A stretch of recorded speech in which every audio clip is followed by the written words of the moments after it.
Hi everyone, welcome back to UniVoyage. So today I'll be discussing the importance of time management and how you can manage your time when your exams are right around the corner.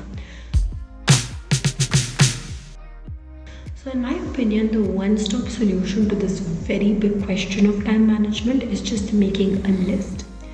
Making a list of all the activities you have to do during the day, during the next day, before sleeping is a very good idea according to me. Now, when you are making a list, you could make it digitally or physically. You could make it on your iPads, tablets, laptop screens, or your phone, or you could just simply use a paper and a pencil. But don't make it in your head, please. You should write it down somewhere. And as you're done with each and every activity, keep crossing them out because that gives you a lot of satisfaction, gives a sense of achievement and accomplishment, and motivates you to further keep doing tasks and making lists, right? Now, when you're making lists, one thing that you should keep in mind is prioritizing the events. There are just certain times during the day when we're most active. Like for me, it's the morning time. I'm a morning person. So I would keep the difficult tasks during that time. And because if I were to keep it during a time when I'm not energetic, like the evening or the night time, then I won't be able to do it to the max of my potential, right? So which you should completely skip on, and you should definitely understand which time works best for you and keep the difficult task at that time. Now, while making a list, one thing which is again very important is to keep breaks in between. Now, this is a mistake that I personally made during my preparation. I would just skip on breaks.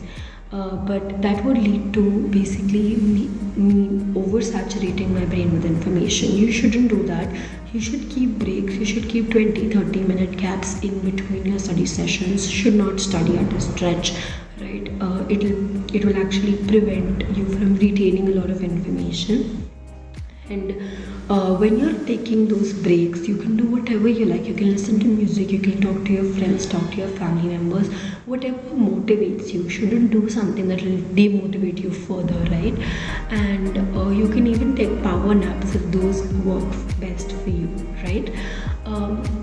Now, the next important thing while making a list is keeping some buffers in between. See, you need to understand that if you've allotted 2 hours for a certain event, it's not necessary that you'll be able to finish that in the 2 hour duration. You might have some emergencies or some difficulties, technical, anything to deal with, right? So what will you do then? If you have kept such rigid time limits for every single activity, you'll end up missing out on certain activities that you have to do by the end of the day. This will create lag in your preparation. So instead, just keep 20-30 minutes buffers in between. And in my opinion, do not keep such rigid time limits. Like if you have to do 3 activities, don't keep 2 hours very rigid. Instead, what you can do is just keep 6.5 hours or 6 hours to do the 3 activities. And depending on if you have like a technical difficulty or whatever, you can fit in that within these collective 3 activities that you have to do. Right? That will be easier for you, and that will actually help you finish the 3 activities. You're doing it at the same duration, the same pace. You're just making it a little less rigid and much easier for you, right? Now, it's very important to convert this list into a certain calendar. When I say calendar, you could do it into a Google Calendar, you could do it into, let's say, Notion or any platform that works best for you.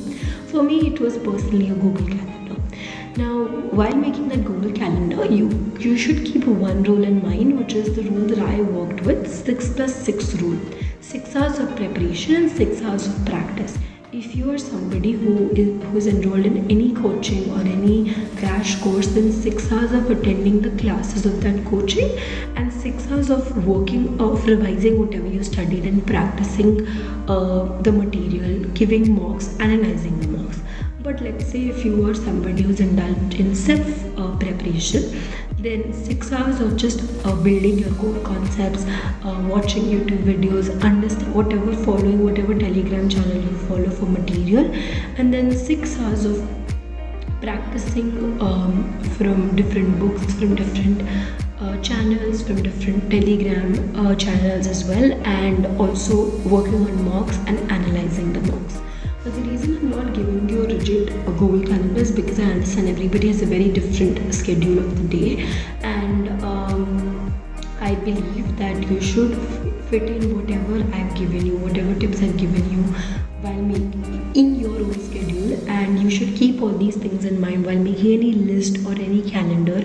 Do not set unrealistic goals for yourself. Please set realistic goals. Please make a realistic calendar, and that will definitely lead to a very good score eventually, and that will give you good results. Right? So thank you so much for watching. Do not forget to hit the thumbs up button and subscribe to our channel.